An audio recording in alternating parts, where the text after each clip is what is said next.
Hello and welcome to another episode of the FemiNinja Project, and thank you so much for tuning in. I have another fantastic and fascinating guest with me today. His name is David Danon. He is a wellness and fitness coach and an author who specializes in helping people pursue health and fitness for optimal aging through food, fitness, and fun. David had a wake up call after a brutal job and a cancer diagnosis sidetracked his dreams. His book is titled Life, Yoga, and Cancer Lessons from the Battlefield, which is available on Amazon, so please do go and check it out. He is passionate about helping people, especially those over 40, age with strength, mobility, metabolic health, and well being for life.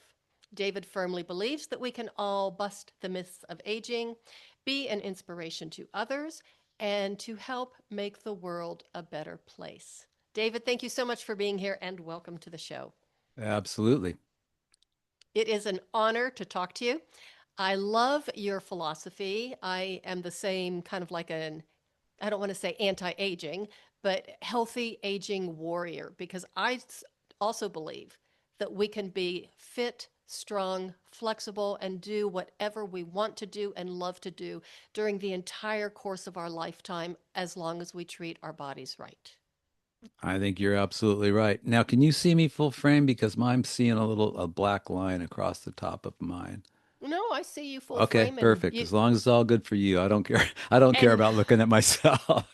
and you look fabulous. Uh, Okay, so just for the listeners who maybe are just listening to the audio but not the video on YouTube, do go to the video recording because David looks fantastic and he might tell you how old he really is. Maybe he won't, but he just really walks the talk. I'll tell you how old I am. I'm 74. I'm going to be 75 in November. Oh, well, happy birthday. I'm going to be 69 in September. Well, you look fantastic as well. Oh, I See, thank you. this is what healthy living and exercise and movement and diet does for a human being right here. As well as a positive mindset. Oh, absolutely. Absolutely. For So sure. share your story, especially about the brutal job. Well, my brutal job was I worked in film and television. Uh, And you can IMDb me and find out all the stuff I worked on if you're ever interested in that. But the name of the game in TV is a 12-hour day for the crew.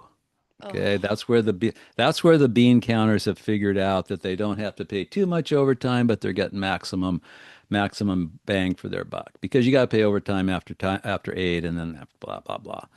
And but hair, makeup, and wardrobe, which was the part I worked in hair and makeup, we come in.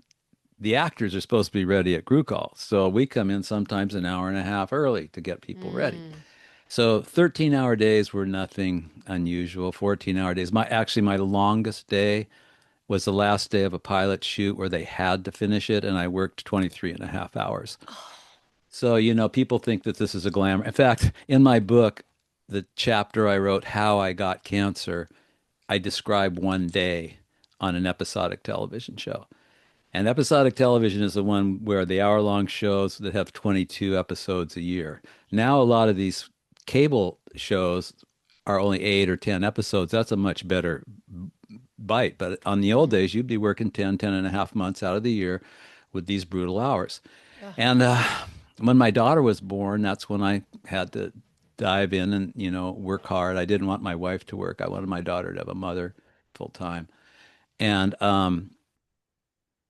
it's the main there's a lot of problems with that lifestyle. And one of the worst, I think probably the worst, is the your circadian rhythm is screwed up all the time mm, because anytime you watch a TV show and it's at nighttime, there's a whole lot of people that are really bummed because they in that business a lot of times, unless they're doing night after night after night for a movie or something like that, they call it the fratter day. That means that on Friday you work all night long because they don't have to worry about the turnaround for the crew and the actors. So you might have a five as hair and makeup, you might have a 5:30 call on Monday and you might have a 1 in the afternoon call on Friday and work until the sun comes up. So your circadian rhythm is continually screwed up. And it takes 3 days, they say, for your circadian rhythm to readjust from anything. That's why jet lag is just like jet lag, right? Mm-hmm. And so there is nothing, and I'm convinced there's probably nothing worse for you. Maybe some of the really bad diet stuff, like the refined sugar and the greases that's been reheated a few times at the donut store or whatever. I mean, Mm-hmm. stuff like that. But there's almost nothing worse for you than having your circadian rhythm out of sync because it's responsible for releasing the hormones that give you growth and restoration at night and the cortisol and the adrenaline to keep you going during the day. And when those things are out of sync, you go into cortisol and adrenaline all the time. You go into fight or flight because your body is detecting the stress. And so you never have time, you never getting that hormonal flow of serotonin and dopamine and all the cool stuff that helps you recover. And then your immune system suffers, your metabolic health suffers, and you get chronic disease, of which cancer is one. The life expectancy of people in that business is very short. They know Wow. that they know that because of how many people make it to retirement and how many retirement checks get collected after they retire. And Mm. it's really bad. It's really bad. So, yeah, that was the brutal job. And I'm absolutely convinced that that's what, gave me my health problems that I had. But life is what it is, and you never know. I mean, there were upsides. I had great insurance for me and my family the whole time that cost me very nothing in the beginning, and then in the last few years it was very inexpensive. I had a Mm-hmm. little retirement fund that I didn't start early enough to really get a big pension, but okay. So I mean, it wasn't all negative. Don't get me Mm-hmm. wrong, but from a health standpoint, the only thing that you can control in that type of environment is your diet, which is really hard because when your body gets tired, it wants to crave food, and they have craft service out there with junky food and all the bad, Mm-hmm. you know how that goes.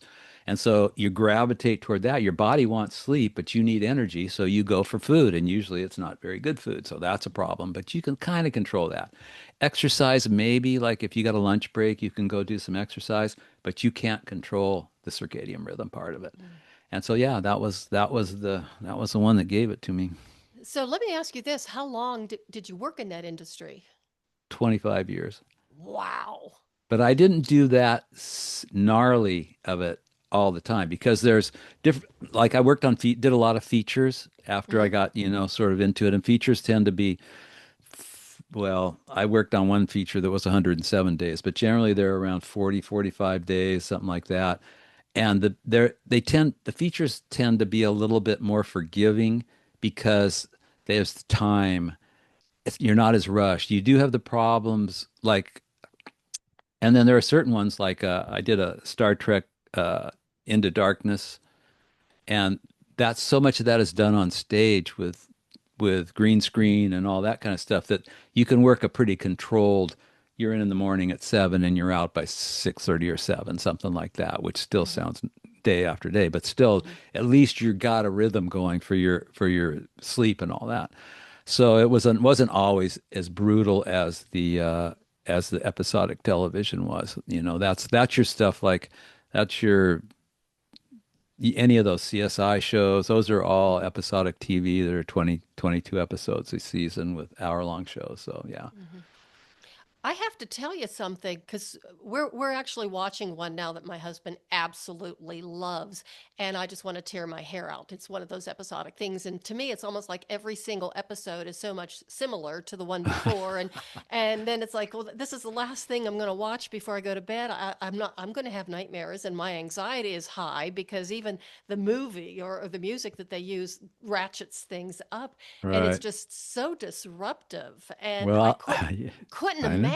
And I have the ability to turn off the TV or to leave the Yeah. room, which I oftentimes do. But as an actor, an actress, or somebody who's working on set, you don't have that opportunity. No, no. The actors don't have to be there as much as the crew, obviously, because they don't, unless there are certain ones like if like for instance Ally McBeal. The name of the show is the title character. Mm-hmm. she's going to be in a lot of scenes. But Mm-hmm. the actors have to learn their lines when they're not there too. So they have, it's not easy. The whole acting thing, I mean, when you see a good actor deliver a 6-page monologue courtroom closing, you're going, I can see what the problem is here. I can see how this person is earning their money because it's crazy. But yeah, it's like a CSI Miami, for instance. The crime scene breaks over Miami, and by the afternoon, David Caruso's got the guy confessing, and it's the Mm-hmm. same. It's a basic same format, which made for very pleasant shooting. Then there was a show that didn't work nights, that didn't Mm-hmm. work long days because it was a formula. And I believe personally, I mean, as long as we're on the subject, that TV is not about production quality. It's not about this shot, this angle, this whatever. It's about stories, personalities, characters, conflicts, relationships. And that's what drives it. And so many popular shows that have been around don't have great production value. They just have a good format and an interesting premise and good characters. So yeah, but a lot of times people get hung up and well, the shot's got to be this and this we got to get this, crane shot here to come on, give me a break. Well, as somebody who watches some of these movies or some of these films or some of these episodes, to me that's distraction. It's like too much fluff. I just want give me the meat and potatoes, Uh-huh. But just the facts. But everybody has their interest in that. The writer wants the word. And if you try and change that word, even if it makes sense, they resist. Even, even when they're wrong, they resist because it's their words. Mm-hmm. The director wants that shot that he can put on his reel that's going to help him get the next job. And so it's there's, it is what it is. It is a product. Not so much movies too, but TV is a product that you're selling Mm-hmm. to sponsors. That's the way I look at it. And good writing, the writers, oh, we got to strike because we're the ones that make it all happen. Well, I got news for you. Bad writing screwed up just as many shows as good writing made successful. So, Mm-hmm. all right, I'm done with that rant. Okay, well, that was a very interesting rant, and I learned a lot. I want to pivot just a little bit because, obviously you're very physically active. You have a lot of things that you really love to do, especially being on the water. It's obvious that is really, a passion for you. As somebody, were you always that active and fit? And then how did you go from being this active person into a business like that where you didn't have as much freedom to go onto the water and stuff with that work schedule? I um I was always I was a fat kid when I was little, Oh. younger. I wasn't always a fat kid. When my parents got divorced, I started comfort eating, and that was from about sixth to eighth grade. And I got beaten up and bullied almost every day in middle school. Oh. And this was a different time, you know. There was, in Mm-hmm. fact, the PE coach, called me the blimp in front of the whole Oh. class. But that, there was a blessing there because that is when I became a hippie, and a hippie in terms of anti-authority. Because Mm-hmm. at that experience made me realize this is the person that's supposed to be protecting me, and I Mm-hmm. can't even count on them. How can I count on any adult? And that meant Mm-hmm. cops. That meant everybody, you know. So yeah, I didn't. Their hippies weren't invented yet, but that's kind of what that happened. So in the summer of the eighth grade, I lost 35 pounds, and I wasn't fully grown height wise, so that was a lot of weight. And I did it by going to the beach and just being in the water every day. And that's how I spent my days. And that was just how it started. I got into surfing as soon as I could ride my bike down there with my board. And when Mm-hmm. I got to be 15, 16, we could drive our cars. And that was how I became active. And that's funny because that ties right into something that I believe about fitness. In my opinion, it's very difficult to say, okay, well, I need to get healthy and I need to get fit because I want to be healthy and fit. Mm-hmm. I think, if you really want to incentivize that, you need to have something, an end goal that will happen because of that. Even if it's just, I want to be able to play catch with my grandkids or Mm-hmm. something, you have to have the things that I do require physical strength. You can't be fat. You can't, you have to be alert. You can't, got to get up early for a lot of them. So you can't be drinking a bunch the night before. Mhm. And that's the icing on the cake for everything that I do to maintain my fitness and health is that I can enjoy the end goal, which is to be in the water, to spend time in Maui doing the wind sports, to, everything, ride my mountain bike, ride my skateboard, whatever. Um, so I think that I try and get people to have that next, okay, I want to get healthy. I want to feel better. I want to have more energy. Okay, great. Why? What will that end goal? What will that bring you in the end? Because that's the fun part. We were talking about the as far as the fitness and the fun, right?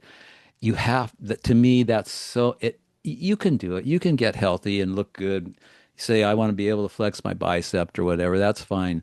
But the way to really have that incentive to keep going is to have that health and wellness feed the end goal, whether it's pickleball, tennis, whatever. Oddly enough, I just read an article that said that for older people, racket sports are one of the best forms of exercise. And I didn't get into the whole thing, and I'm sure lateral movement, leg strength is key as you age. It's probably if you were going to do any strength leg, I would do body squats 3 or 4 or 5 times a day, 10 sets. Leg strength is huge as you get older because it deals with the muscles that stabilize you and how many people fall down and break their hip and the party's over. I mean, Mhm. the percentage of people that die within a year of taking a fall and breaking their pelvis or something like that, it's a lot. It's like Mhm. 30% or something ridiculous like that. So I think that leg strength is a big deal. But anyway, I got sidetracked there. But yeah, so I think that having a reason to do the things that you do to get fit and healthy are a big motivator to keeping you on that path for sure. I just wanted to make a comment because I was thinking about then the racket sports. I played just a little bit of tennis when I was probably like 19 or 20, and then, ballet got in the way and my feet couldn't handle both. But I can really see, and especially why pickleball is so popular now, because like you said, it's not only the leg strength, it is the reflexes, the hand-eye coordination, Yep. just having to make changes in at a quick pace. And I've watched a couple of pickleball matches or games, whatever they call them, because my husband plays a lot, and I could really see it does look like a lot of fun, but I can just see all of the health benefits in that and just the strategies and the communication too, even playing with partners. I think Uh, isolation is one of the things that really starts to lead to down a path of unhealthy aging. yeah, amen to that. And also any coordinated movements. I mean, like Hmm. people go, I I have breakfast with this group of old guys because, well, a couple of groups of old guys actually. But anyway, but they all, well, I walk. Well, walking's great, but walking is not, there's no eye-hand coordination involved. Hmm. Coordinated movements reinforce and stimulate the neurotransmitters from your brains to your muscles. And that's why that's martial arts is great for that too. Hmm. It's really good. Even just doing your katas and whatnot, because it's not just a repetitive motion. And so, yeah, I think that anytime that you can combine coordination and eye-hand coordination and physical coordination with your workout, that's a double dose. That's like gift with purchase right there. Well, and I think it's also really important to find something that you really enjoy doing. If you hate going to the gym, or Yep. you're not going to go. If you hate getting in the pool, you're not going to do it. But if you Yep. really find something that, if you like doing things by yourself, doing jogging or whatever. But I really like being around other people and doing Hmm. kind of, when I go to ballet class. Oh my gosh, this past Sunday I was in ballet class. There were 40 people in class. Yeah. And I mean, just the energy and the Uh, interaction with all of those people that are sharing the same passion that I have, it yeah. just really is so uplifting. Because I was cranky in the morning. I didn't really want to go. Class started at 9 o'clock, and it's like, oh, I want to do this. And I was so happy that I went. So the key, I think, is to find something that you love to do. Then it's not really exercise or working out, it's just joyful. Well, I don't think you'll stay with something that you don't like doing. I Eh, create I Yeah. created a yoga class um, just through, I don't even know how these things happen. So many things that have happened that I never expected. Um, and I ended up creating this yoga class that went for about, gosh, I guess 20 years, 22 years or something like Wow. that, Saturday morning at 8 o'clock. Mhm. And you ain't going to get the Groupon people in there at, at 8 o'clock. And it was mat to mat. It was the most, the manager told me if the fire department ever showed up, they would shut us down. It was packed. And the same people would come literally 50 Saturdays out of the year. It was like their church. And the Wow. energy and the friendship and the commonality. It was like, it was the most. I had a podcast guy ask me, what was the thing that you did in your life that influenced you the most, not like having a family or having Hmm. children or whatever, but from a fulfillment standpoint. And I said, and I mean, I've done a lot. I sailed around the world. I have an IMDb that's full of freaking movies and TV shows, but that Saturday class was the one. That's the one that I will go to my deathbed going, yeah, that was freaking cool. Oh, that's so awesome. Yeah, I yeah. just love that. Oh my goodness. And then I had another question for you. Oh, yes. How did you get involved in yoga in the first place? Well, I didn't have a choice. The theme, I'll break it down right here in the beginning. I compare life to movies in a lot of ways. Some people have a script where they need everything laid right out. This is it. This is the dialogue. This is Hmm. what happened. And that's how they run their life. This is what I'm going to do. This is the steps I need. I'm going to manifest that. I'm going to affirm this, and it's going to happen. And then Christopher Guest movies like Best in Show, those kind Hmm. of Hmm. his so basically a typical movie script is a page for every minute of time. So a 90-minute movie is going to have 90 pages. His scripts are about I think 8 or 10 pages I've heard because it is they walk into the hotel with their dog and check in and everything else is improvised. That's why he uses those actors.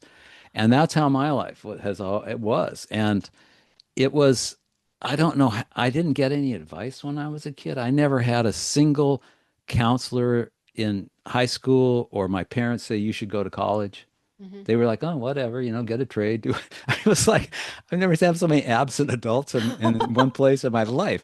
But anyway, the way the yoga thing happened, my brother and I are, I guess I could start. My brother and I are sitting at the breakfast table. I guess I'm about 8, he's about 6 and we're eating our scrambled eggs, getting ready to go to school. And my mom she would have been a hippie had she been born a little bit later, but she wasn't.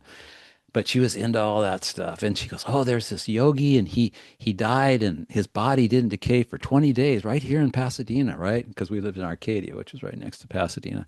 And I'm like, "Oh, okay, yeah, we're eating our breakfast, and so Great off we." breakfast talk. Yeah, I mean that was my mom. She was like that. So anyway, um, then a couple of years later, she got about this book by Swami Shivananda. That we come home and my mom's in some yoga position. We go, "What are you doing?" She goes, "I'm doing yoga." And so shows us this book. And so we get all of our little friends from the neighborhood and we're doing the hardest things we can find in there because we don't know any different, right? And we're Hmm. kids. We're doing lotus headstands and crazy stuff, right? And then she lost interest, and my parents divorced, and that all got past, became the past. So then I'm 22, and I start doing martial arts. And I thought, wow, that yoga stuff would be pretty good. So I get this book called The Complete Illustrated Book of Yoga by Vishnu Devananda. And this is not what you're going to see by an Instagram influencer. Hmm. He's like got the second page, he has like string coming in his nose and he's like flossing his sinuses. I mean, this is old school gnarly stuff, right? So anyway, I start doing that, and then I pick up this book, Autobiography of a Yogi by Paramahansa Yogananda, and I read the whole book, and I get to the end, and there's this final closing chapter whatever it is, epilogue, whatever it says, Paramahansa Yogananda, a yogi in life and death. And it outlines Harry T. Rowe, the director of the Forest Lawn Mortuary in Burbank. Paramahansa Yogananda's body, there's a whole story about how they did the regular embalming on him. He was going to get put in the crypt. And they kept getting telegrams telling them to postpone that because there was a delegation from India that wanted to come pay their last respects.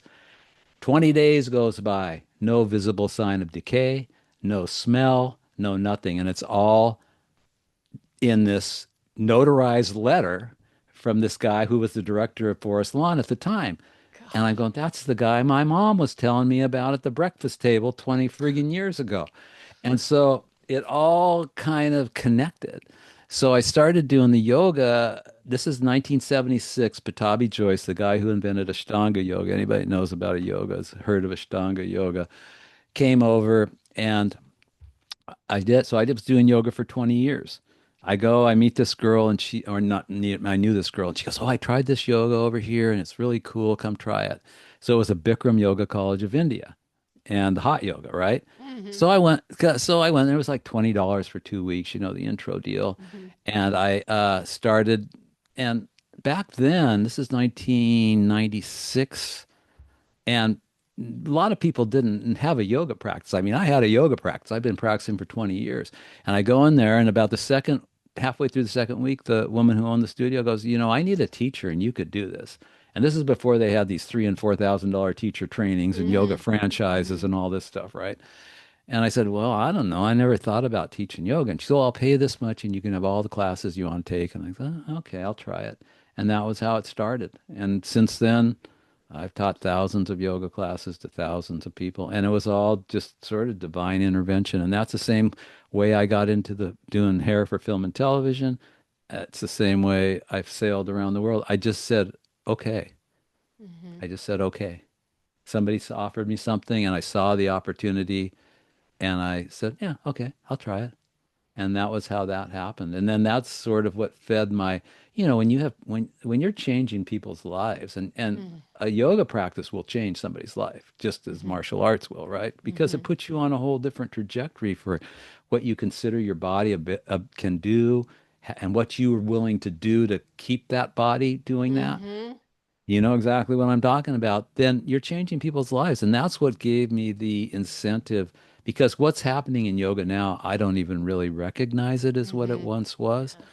And so that's what made me think, you know what? I'm at an age where I'm not a doctor. I don't have a bunch of, letters after my name, but I think I kind of represent what you can be at 75 years old. Mm-hmm. And if I can change people's lives by helping them with that, then I'm good to go. And Mm-hmm. so that's how I got into teaching yoga and how I got into yoga and how that sort of has transformed into because basically COVID killed that Mm-hmm. class that I had, that Mm-hmm. world, that tribe that I had built. COVID, they shut down all the studios. They shut down 50 studios in the United States, Yoga Works did. And that ended it. So there I was. But even without that, I'll get up in the morning thinking about what I can do in the water. Mm-hmm. Can I surf? Can I foil? Can I, whatever. So Mm-hmm. that's what it's having that thing to keep you going. And I'll give you this one because I think this is key. And this is your listeners. It sounds so simple, but whatever you're doing that's got you on the right path. We all know when we're on the right path and when we're not, Mm-hmm. right? I mean, we can Mm-hmm. feel it Mm-hmm. intuitively. And it takes two things, vigilance and resolve. You need vigilance to constantly, reflection and introspection is huge in the spiritual Mm-hmm. path. So vigilance is how did I do today? The Bhagavad Gita is sort of like the Hindu Bible, Mm-hmm. right? And the very first line in the Gita is the blind king asking his advisor about the war. How Mm-hmm. did it go today? And that's the exact representation of the yogi sitting to reflect on how he or she did that day. Was I Mm-hmm. reactive when I shouldn't have been? Was I kind when I could have been? And did I stay on my path? That's where the vigilance comes in. Did I do what supposed to, what I do, what I want to be doing to maintain and advance on my path? And the resolve is to stay on that path. Mm-hmm. So with those two things, once you know your baseline, once you know Mm-hmm. what it is, then it's all about vigilance and resolve. Mm-hmm. And and then of course the rest of it's all about trying to have fun, trying to make it work along the way. Educate yourself. Knowledge is power. It kills me. You know, I put out this stuff on my website, these articles and stuff, and I don't. What I try and do is curate because the internet is a nightmare. I mean, it's so full of nonsense and BS. And so what I try and do is take stuff that's of value, condense it down to 500, 600 words where somebody can Hmm. get, because I'm kind of ADD. I want the bottom line, right? Hmm. I don't want to listen to the story. I Hmm. don't, I want, if you're going to reference the study, I want to know where it came from because I want real facts. Hmm. But other than that, I don't need a bunch of nonsense. And I put it out there, and people, they don't seem that interested. A lot of people, and people that I know, and knowledge is power. Yeah. Knowledge is power. And if you can find a place to acquire condensed, palatable knowledge in small bites, Hmm. jump on that ship because it can only make you stronger, for Hmm. sure. Absolutely. And you're right. Knowledge is power, and understanding your body and being able to pay attention to your body and doing that introspection, vigilance at the end of every day.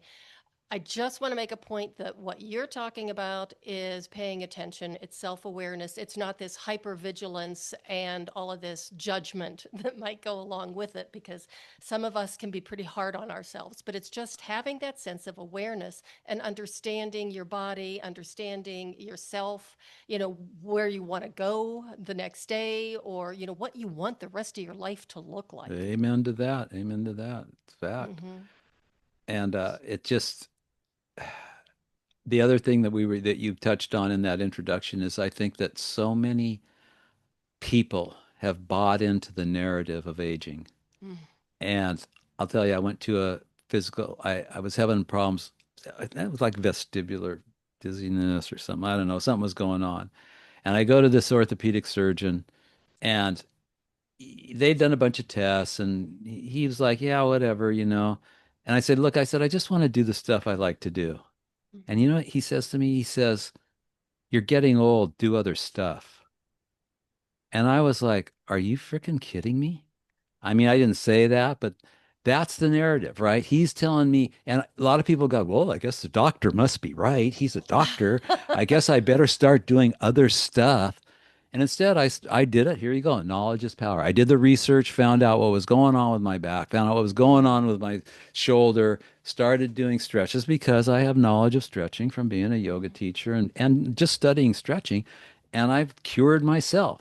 I cured myself from a guy who told me to do other stuff. Hmm. So I model yourself after people like you. How Hmm. I won't say how you told me how it's your, No, it's but okay. I don't care. I'm proud of it because, yeah, I when I was in my 30s, my mid 30s, I was actually a chronic pain patient, and I was a chronic pain patient for 2.5 years. And of course, being a former respiratory therapist, Western medicine model, you do everything that the doctors, the medical professionals, the right. experts tell you to do. Yes, exactly. And I wasn't getting better. I just kept getting worse and worse and worse. I was taking all the medications they prescribed. I was doing all the stupid stretches and exercises the PTs gave me. And I could say that because I'm a PT now. It was stupid.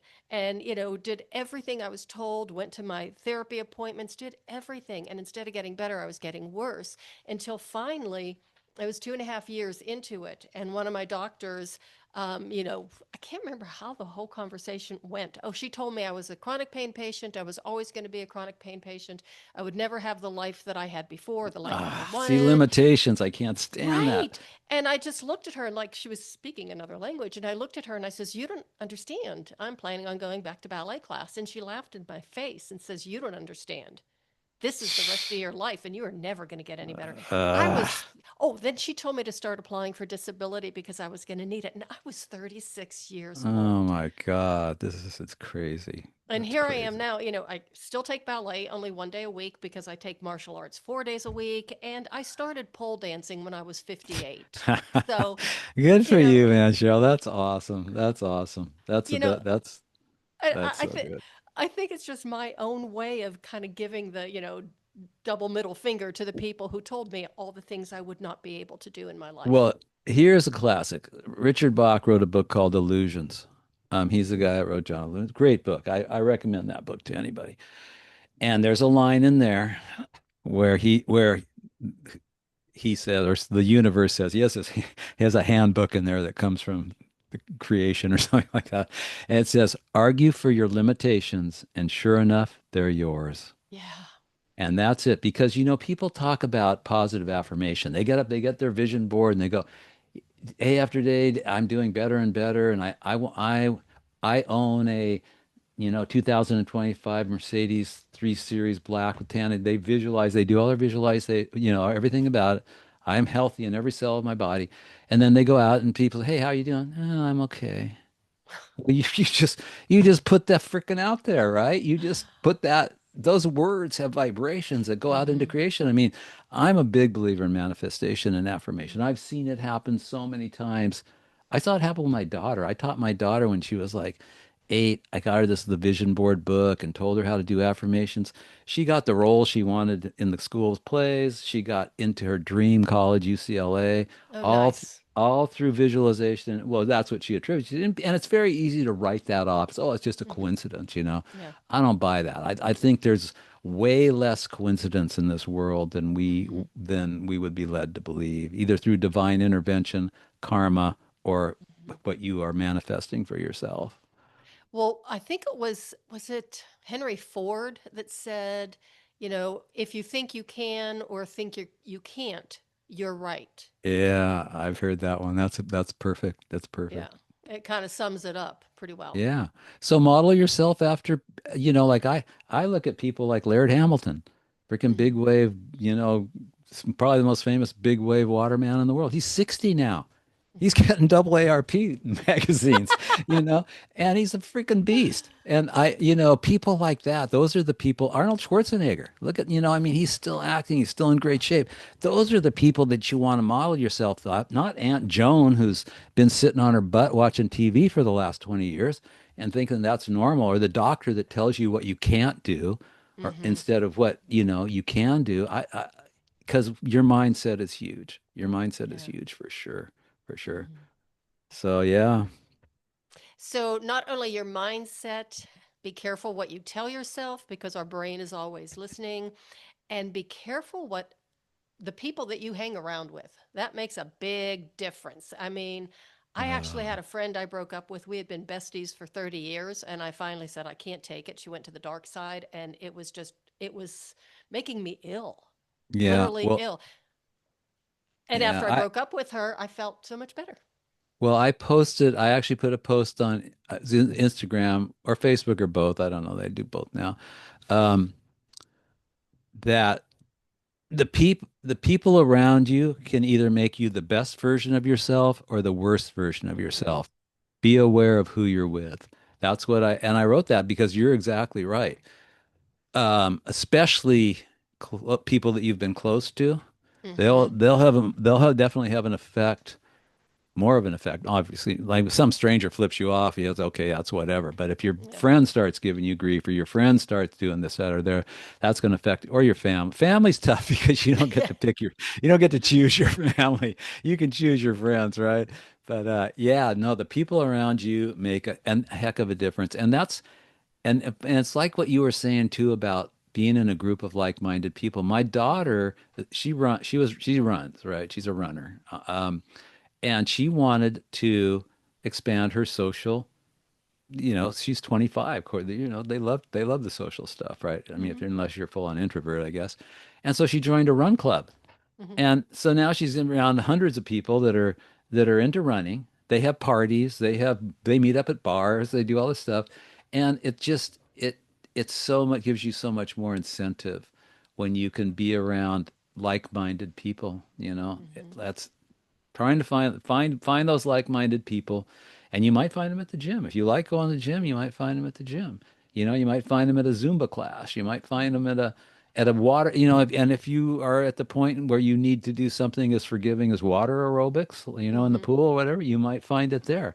But you gotta look. You can't just postpone. You can't procrastinate, because the earlier the fact it is, it's just the earlier you start anything in life, the better you're going to do at it, right? I mean, that's why these Absolutely. athletes start at 5 years old, now. Right. And so if you're 40 and feeling great, or 30 and feeling great, now's the time to start. Don't wait till you're 55 and feeling crappy. And Mm-hmm. that way you'll have it going through your whole journey. And that's where I was fortunate. And now you asked me about that time and when I was so restricted from that. And yeah, it was brutal, but I sacrificed for my daughter. That was Mm-hmm. what it was all about. I sacrificed for my daughter. I didn't want my wife to work. She didn't want to work. She wanted to be a full-time mom. And until my daughter, and that was that span of when my daughter was from like 0 to 7, Mm. that I put in all that time on those horrible shows. The rest of the time I would work part-time. I would work on movies where we'd have three months on and then as much time off as you could take or whatever. And my wife went back to work and everything got back to normal.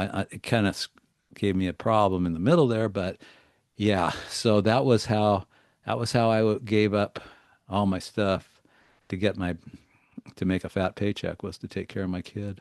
Mm-hmm. Well, you did a great job of it, and look at you now. I mean, doing everything that you're doing. It is very impressive. It is Well, very thank you impressive. very much. I appreciate that. I know, when I was young, I had a gnarly experience where I thought I was going to die. Mm. And I was only 18. And at that time, I, after I survived, what was it? I thought, in that moment when I was looking down the barrel of that gun, Oh, I, God. I thought all my regret was for the things I had not done. Mm-hmm. The friends I hadn't made, the women I haven't loved, the places I hadn't seen. And I said, you know what? When the Grim Reaper comes knocking, I'm going to say, take me, dude. I'm freaking ready. I've done it all. And that was kind of what put me on the path to experience as many things as I did. So I hope somebody else doesn't have that same experience to get motivated. But you know, the world is. Yeah, I'll tell. We all know. We all hear the people on their best when they're at the end of their life, they regret more what they didn't do than what they did Mm-hmm. do. Now, I have regrets for some of the things that I did do, and I think if you don't have Mm-hmm. regrets for some of the things you did, then you don't have a conscience, and you're probably a psychopath or something like Mm-hmm. that, at least a Mm-hmm. sociopath. But I think that regret for things that you did not do is a problem. So my advice is if that comes up, and you got to watch for those opportunities because sometimes they'll go right by you and you won't even Mm-hmm. recognize it as Mm-hmm. an opportunity. Mm-hmm. It's like, oh yeah, okay, whatever, and now and they're gone.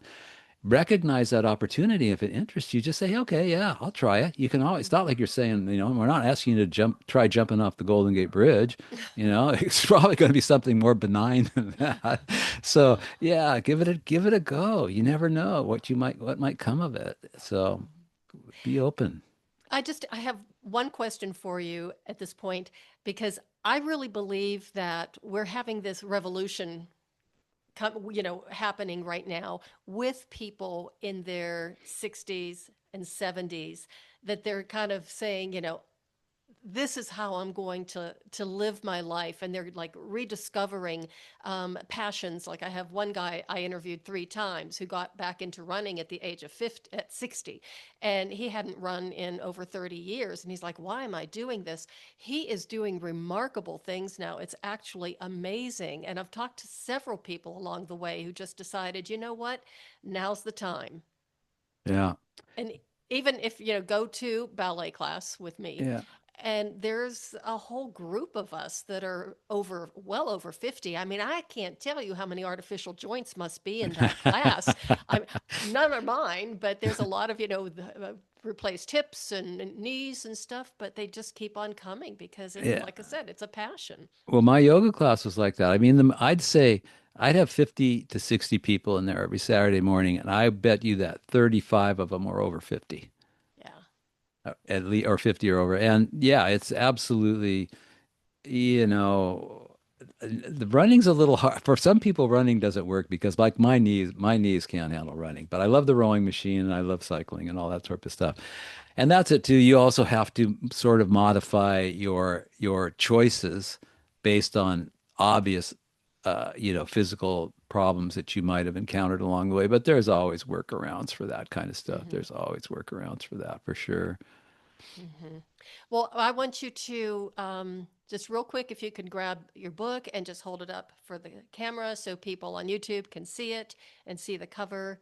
And there you go. Life, Yoga, and Cancer Lessons from the Battlefield. I have to ask you, what was it like writing your first book? Well, I think that for me, as for many people that are casual authors or aren't Stephen King or Michener or somebody like that, it's it's almost like it's therapeutic. Hmm. You write it, you kind of it's like you have to write it, you Hmm. know, and that was kind of how this was for me. Um, and the focus of the book, the way that I explain it is that it's the art of war, right? We were talking about knowledge is power, and you have Hmm. to know your enemy. So I chose cancer as an example of the depth of research that I did to deal with that enemy. That's why I Hmm. call it Lessons from the Battlefield. Hmm. The life part, the yoga part are not related necessarily to that. They're just there's uh, little yoga, things in there and life lessons in there.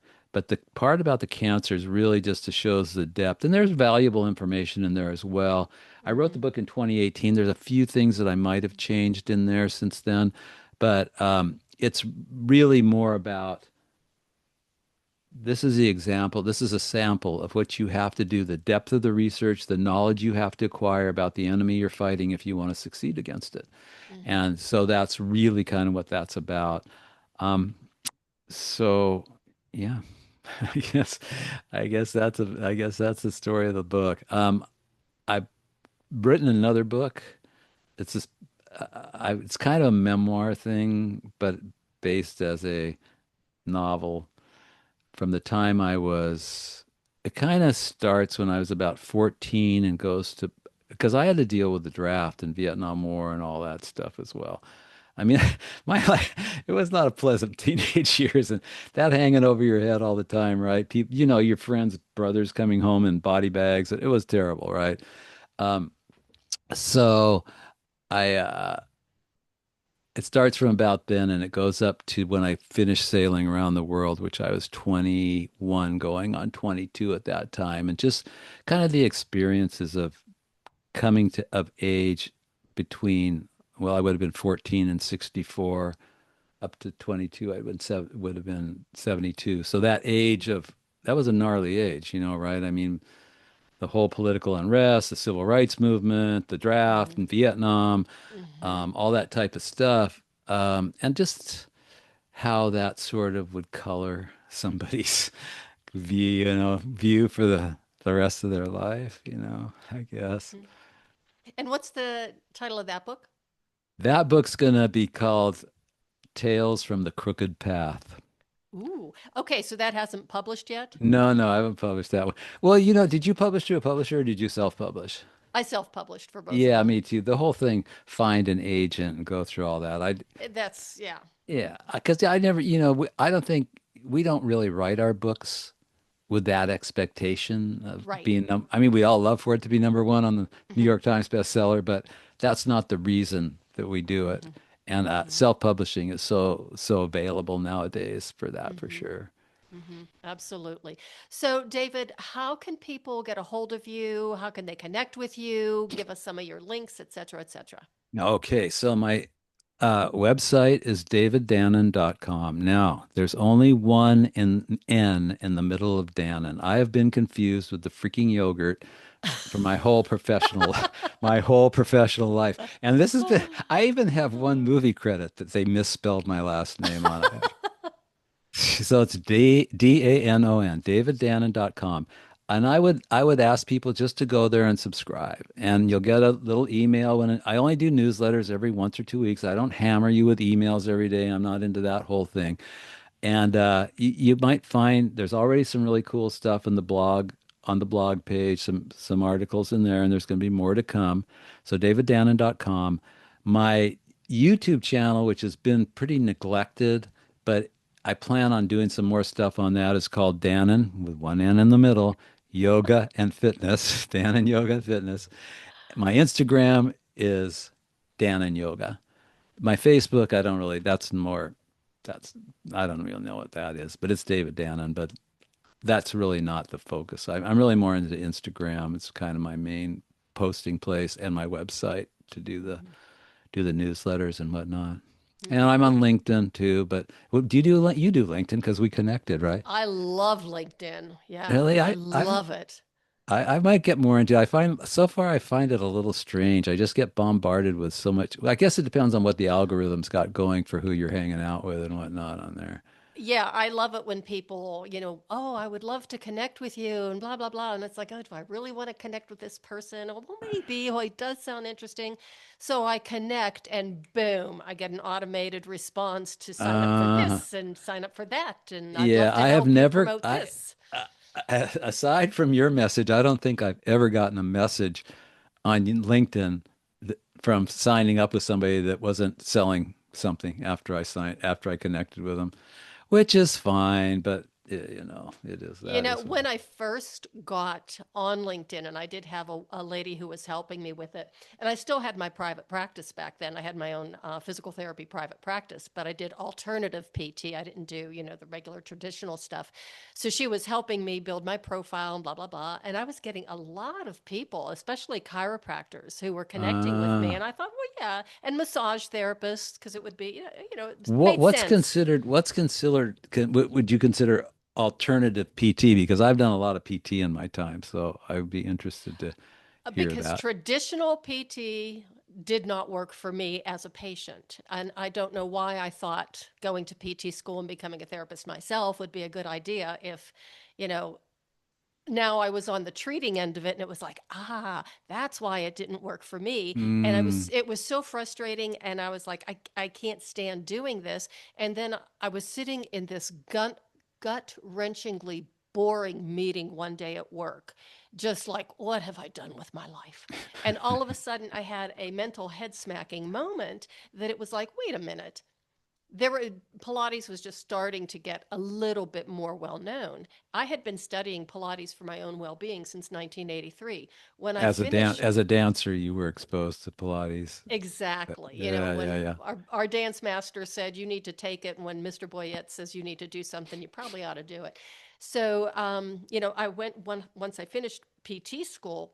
I actually did two different professional Pilates training programs. So I was a, Pilates instructor. And I would talk about Pilates all the time, the benefits of it. And, when I was in PT school, and everybody would just kind of pat me on the head and say, oh, yeah, Pilates is good for dancers, but for nobody else. And I'm like, you people are idiots. So, eventually then it started to get more and more popular. And I realized there were idiots out there that were teaching Pilates.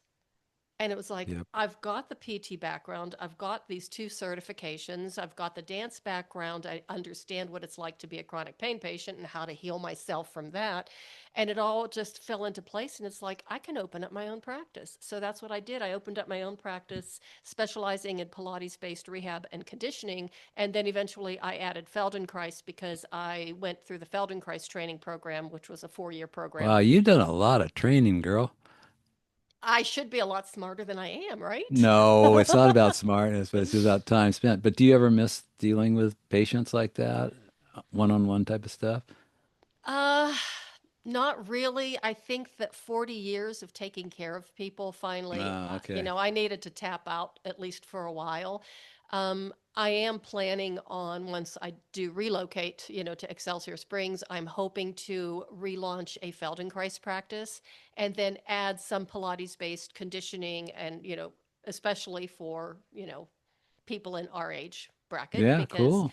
yeah, so Yeah, no, that I part I know. do miss. I mean, I've been teaching yoga for 30 years, and it sometimes it just gets to the point where you're burnt out, you know. It's You need a break. well, there's a lot of energy exchange in that, Yeah. and you're putting out energy to people to bring them up, and it can be Mhm. draining. It depends on the person, but no, Mhm. it's not a simple thing. I mean, I guess if you totally mentally disconnected from it, like obviously trauma doctors much do and stuff like Mhm. that, then that'd be a different story. But if you are empathetic at all and you're involved with the people, it's hard. It gets hard after years of doing it for It sure. really does. It really does. And it was my both my parents passed away in 2010. And so I was spending a lot of time back in Pennsylvania, helping them, not taking care of them, but and not Right. helping, just visiting, because they wouldn't accept help. Mm. So I would visit, and that was okay. But it was after, I took care of my mom in hospice, and she died November 8th, and then my dad passed away 19 days later, and it was like, you know Wow. what? It's time for me. I Do you need. think he went because she did? Do you think he just said, yeah? No, it was really bizarre. They both had a very rare form of cancer, blood cancer. Uh, And, I grew up in Western Pennsylvania, small did still they have the town. same type of Yeah. cancer? Yeah, there must have been something environmental that they were exposed to. Because how could two people end up with the same rare form of cancer unless there was a specific thing that instigated that? And my mother was a very smart person. And, so she was putting two and two together. She was diagnosed about 18 months after my dad was. And she kept saying to all the doctors, this has got to be environmental. There's got to Hmm. be, a common denominator. Oh no, it's Yeah, just, oh, it's just and a coincidence that you both got the same freaking rare form of blood cancer. Yeah, no, hmm that's classic, classic, yeah, classic. yeah. But when I was a little girl, I remember, being in the car and my dad would be driving down Ohio River Boulevard, and you could see the steel mills. They're pouring hot Oh. molten slag down the banks of the river. And so it's like, well, there's no big surprise. So there is a very high rate of cancer in that area, and Yikes. blood cancers, lymphomas, and yeah. So Uh, Terrible. What I are we know. doing? What are people doing? They're killing this planet. I don't get it. Well, that's why there's people like us. I know, but I'm just shocked that so I many. know. If you don't care for yourself, care for your kids. That's what Yeah. I say. Yep. That's what I don't understand. I don't understand. Anyway, Yeah. Well, David, it has been an honor having you on the show. I have loved this conversation. I love talking to you, and I love your vibrant energy. I mean, it just, you know, boom, right through the screen. I well, love it. thank you. I appreciate that, Cheryl. You too. You're awesome. This is so much fun. I might as well let your listeners know that you're the first lady podcaster that's picked my profile, which I'm not sure why, but it is what it is. I know it's all good. So thanks for that. I appreciate it. It's been fun to be having this exchange with a woman as opposed to just another guy, you know. Oh, I'm telling you, I love talking to guys. I love, my listeners know this. I have a lot of men on the show. I just love getting their perspective because, I grew up with four sisters and three girl Uh-huh. cousins. And, it wasn't until I started martial arts that I got more exposure to men because it's like, well, I haven't had male friends since college. This is kind of weird. But yeah, it was like, oh my God, you guys are so simple. I mean, there's no drama. It's No. just, just the Well, facts. it goes all the way back to the hunter-gatherer days. The men, they just want to go out, get the food, and come back. Task completion. And Mhm. bottom line is the thing. I mean, it is with guys, and it's funny because my friend who I did probably 10 or 11 or 12 movies with, she was the department head, I was the key, and she is probably closer to being when it comes to talking to producers, but just with talking to anybody. Yeah. But she has a very male approach to there's no story, Right. right? There's Right. no story, and that's one of the reasons she's so successful because she can deal with male and female producers very well because they feel like their time isn't being wasted. I mean, Right. we're getting right to it, and I've always, and that's just the way she is. Not Hmm. everybody is that way, but yeah, I think there's definitely a difference between men and women. But by the same token, I always compare the male female to the yin yang. They're even Yogananda says the logic of the men and the empathy of the women creates the perfect whole. Either Hmm. one without the other is out of balance.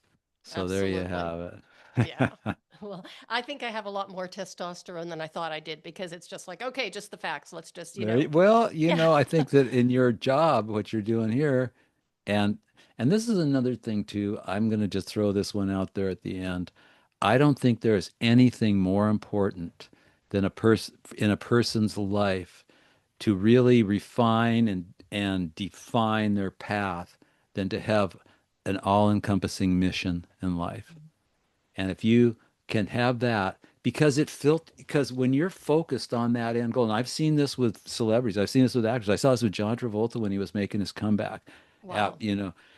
To have that, it just takes all this out, the Hmm. distractions, the drama, because yeah, you got 20%, in real life, you're sitting there and you got all this attention to go out to all this stuff. But when you have that focused mission, whether it's your podcast or whether it's me wanting to learn how to do a jibe on a foil or whatever, Hmm. that just takes all this out because you don't have the hard drive space for it. Hmm. And whether what you're looking at, you're watching the videos, you're reading the books, you're reading the articles, anything Hmm. that's going to help you further your end goal, the book you're writing, the whatever. Hmm. So if you can find any person out there, if you can find a mission that you're passionate about, not just passionate about, but almost obsessed with, it will make everything in your life easier to handle for sure. Hmm. It just does. It just does.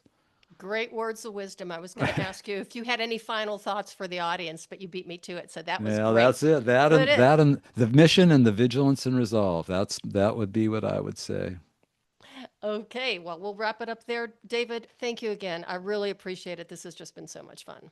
Awesome. Thank you, Cheryl. I dug it too. It was awesome. Everybody, thank you so much for listening. Oh, do please share this episode with everybody you know. This is such an important message. We all need to be able to, have ultimate health for the rest of our lives. Don't listen to the naysayers. Don't listen to the experts because they're not always right. And remember, just pay attention to yourself and find your purpose and your passion and be healthy. And that is the way of the FemiNinja.